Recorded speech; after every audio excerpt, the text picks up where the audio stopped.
What's up, everybody? P691,000 here. Today we're going to do creepy Kentucky urban legends, continuing on with our Creepy States series. So let's get into it. Liberty Hall.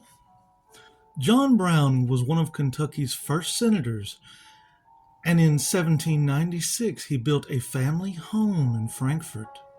Many people have lived and died in the home, from slaves to relatives. There are 3 ghosts that have been spotted throughout the years here at Liberty Hall and the gardens. The Gray Lady, the Spanish opera singer, and a British soldier from the War of 1812. The Gray Lady is our oldest and most famous ghost on the property, and the only one to be seen inside. The most famous sighting of the Gray Lady occurred in the 1880s by Mary Mason Scott.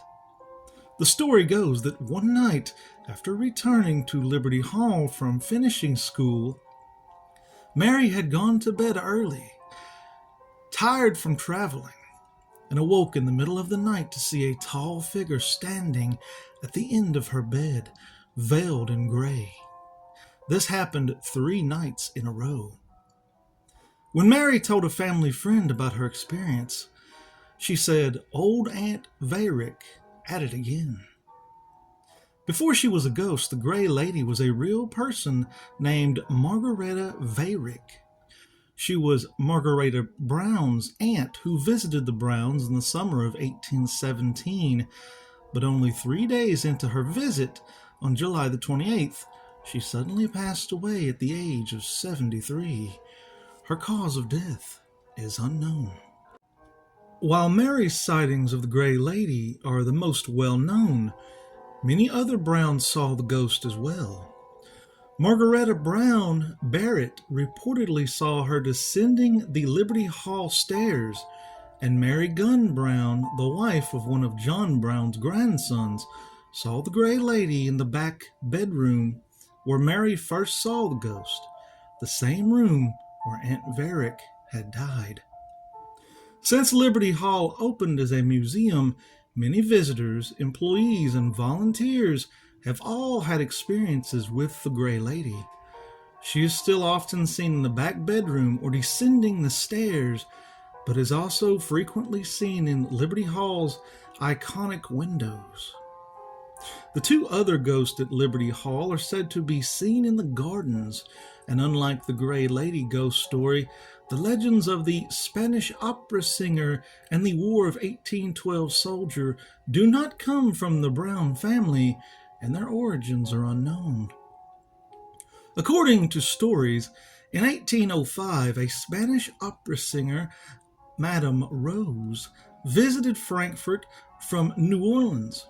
While in town, she attended a party at Liberty Hall, and after stepping into the garden, she disappeared, never to be seen again.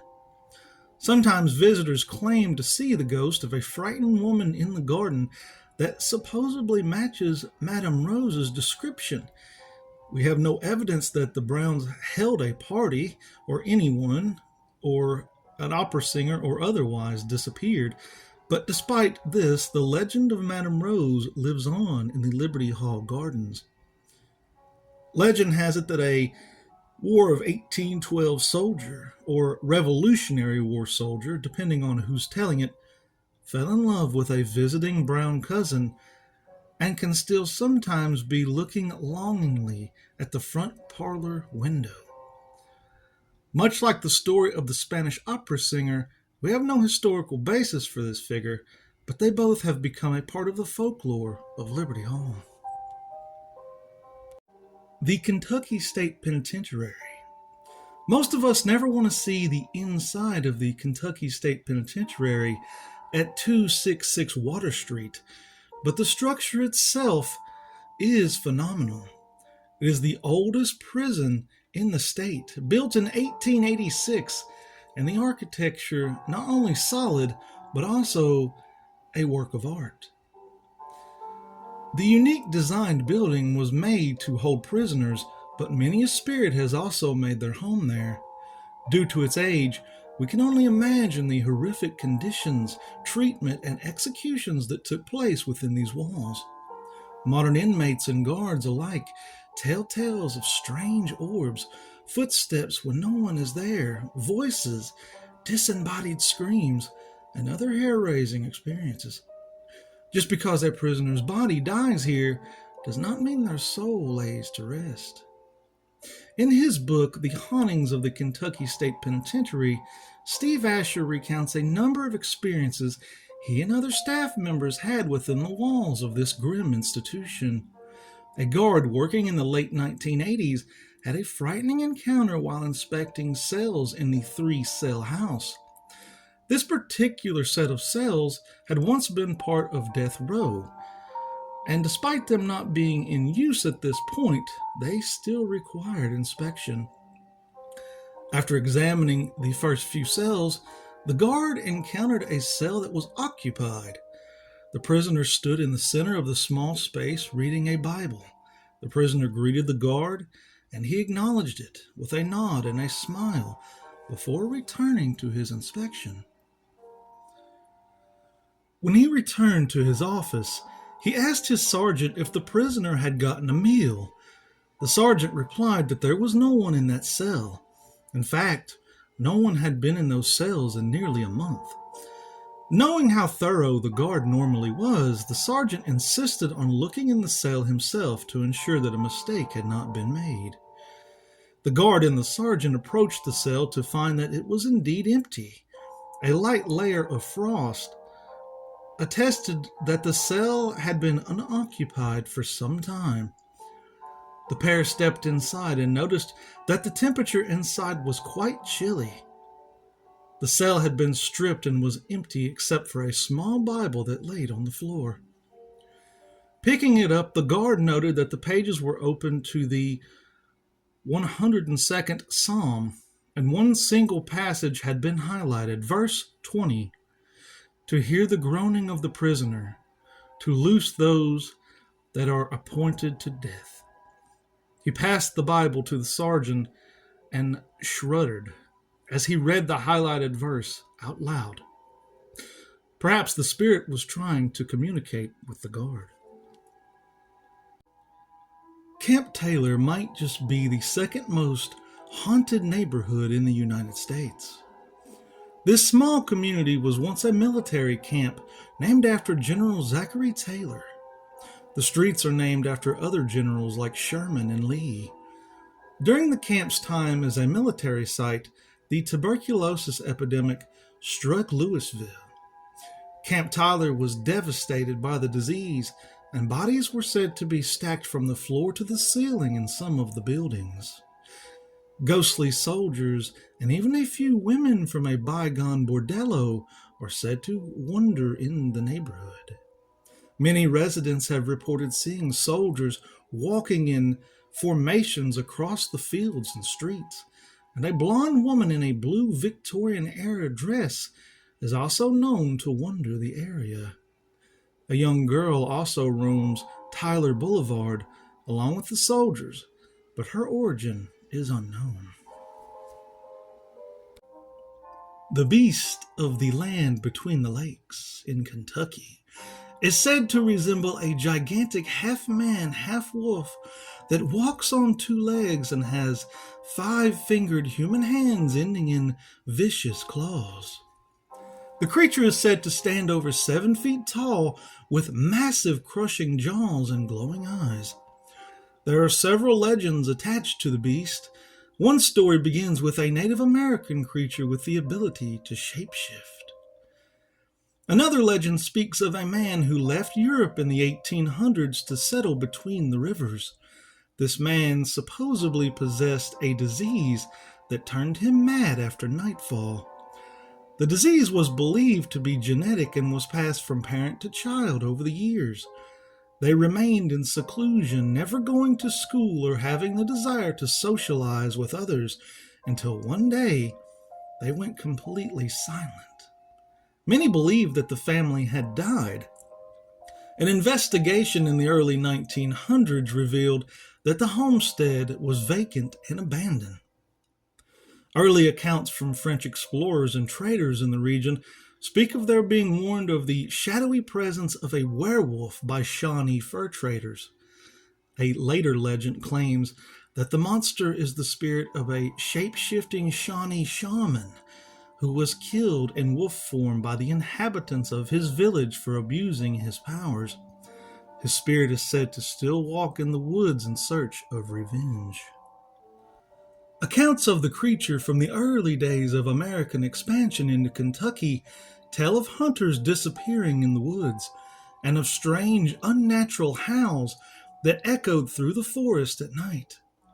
All this time, bison still roamed wild in Kentucky, and hunters would sometimes encounter mutilated carcasses of these massive animals, laying half-eaten in the deep grass, their throats ripped open by massive claws. Even now, with the efforts to restore the bison to Kentucky, the rangers and herd managers occasionally find calves missing. After one of the young goes missing, the herd is reportedly spooked for days, sticking together in close formation that the animals use to protect themselves from predators. There have been several reports of close encounters with the creature in modern times. One of the most frightening of these happened to a group of Murray State University students who were camping in the land between the lakes in 1973.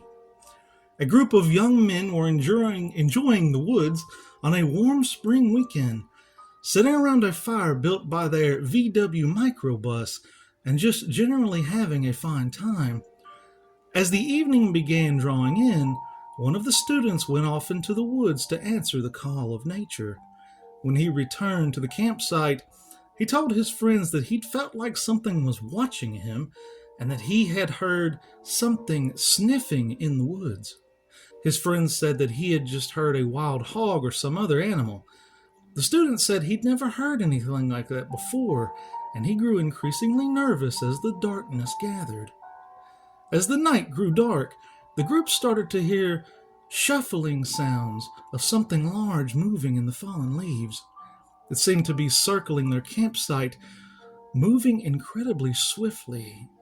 The boys began to become anxious and nervous. They shined their flashlights into the woods in the direction of the footsteps, but saw nothing, and then the howling began. It was a wild, insane howling, like a wolf, only much louder than any wolf could ever be, and with unnatural blood-curdling quality that made the howling sound almost like a mocking laughter. It seemed to come from everywhere around them, first one side of the circle of light around the fire, and then from the other. Soon the terrified campers began to catch glimpses of a pair of glowing red eyes as they ran past in the dark. The terrified boys retreated back to their Volkswagen bus and wisely decided not to stick around to get a better view. Tearing down the road, they soon saw that they were being pursued and that a massive shadowy figure was racing behind them. Barely visible in the bus's taillights, as the bus slowed to take a corner, they felt a massive jolt, and then it seemed as if something was holding the Volkswagen's back. Giving it everything, they broke free and tore out of the forest and didn't stop until they were back on the Murray State campus. Back on campus, they found 4 deep gashes, like claw marks, torn into the metal of the engine compartment cover at the back of the bus. Cave Hill Cemetery. Cave Hill Cemetery has been a part of Louisville for more than 100 years. Cave Hill was established in 1848 and has around 138,000 individuals buried on its grounds. The stories of the dead are carved into marble, stone, and metal. The cemetery is a massive area with rows of graves and monuments stretching over hills and lakes for nearly 300 acres just east of downtown Louisville. Cave Hill is home to several famous Kentuckians, including the KFC colonel himself, Harlan Sanders, whose grave always seems to have a KFC sauce packet or two resting nearby. The bust was sculpted by his daughter. Sanders is buried with his wife, Claudia. Cave Hill is also the final resting place of the legendary heavyweight champion and humanitarian and civil rights leader, Muhammad Ali. Ali's simple black marble tombstone holds the simple epitaph, "Service to others is the rent you pay for the room in heaven." There are a couple of ghost stories attached to Cave Hill. Local legend says you can see green lights hovering around the headstones at night. There's also a story of a woman who can be seen just before the sun sets. She is said to walk around the graves of children. Cave Hill is the final resting place of Civil War soldiers from both the Union and the Confederate armies, and there are reports of whispers of voices that can be heard in that section of the cemetery. Octagon Hall. Right off the state highway between Bowling Green and Franklin, Kentucky, nestled in the shade of tall trees, is a home unlike any other. The Octagon Hall Museum, as it's known today, has seen great amounts of history pass through its corridors and now proudly displays it for all to see. And many people now stop at the museum, and not simply because it's the shape of a stop sign. Octagon Hall is well known for its informative and educational tours, though something else there attracts far-flung travelers: its ghosts. Whether spirits of the Civil War soldiers or specters of playful children, they've all come to call Octagon Hall their permanent home. In 1847, Franklin resident Andrew Jackson Codwell sought to build a new, unique home for his growing family. Using bricks made on site and locally sourced lumber, Codwell built the foundation of an 8-sided homestead. As with many surviving Civil War structures, Octagon Hall is reportedly haunted by phantoms of its wartime past. During its use as a Confederate infirmary, it is believed that 2 Confederate soldiers died there. Now spirits of those soldiers are reportedly lingering through the rooms. One paranormal claim associated with these entities is a mysterious dragging sound in the house, like a wounded soldier dragging their leg around. Outside the house, the shadowy figure of a soldier has been seen and reportedly photographed in the driveway. Along with ghosts of the Civil War, the spirit of Mary Elizabeth Codwell is also said to remain on the property. Though there are some conflicting reports about the cause and time of her death, Mary Elizabeth is most often seen around the home as a child. Her ghost hasn't been encountered in a variety of places, but is often found in the basement, near where she is said to have caught fire. Visitors to that area have reported the sensation of being grabbed on their arms by a small, unseen hand, as if a child is trying to get their attention. Others, including the museum's director, have reportedly seen Mary Elizabeth with their own eyes.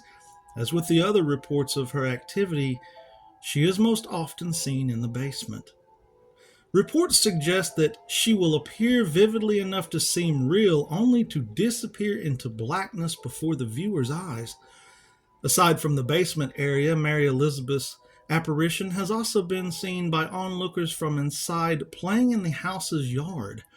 Over numerous paranormal investigations of Octagon Hall over the years, investigators and researchers have encountered and recorded countless mysterious sounds and potential EVPs from the home. P691,000 here, everybody. I hope you enjoyed that. This is probably one of the longest videos I've done in a very long time. There were just so many cool places in Kentucky that I just wanted to cover. Still didn't get all of them, but I got a lot of them in here. So that was Creepy Kentucky Urban Legends. I hope you all enjoyed it, and I hope you all have a great new year. Peace, love, I love you all, and I'll see you in the next video.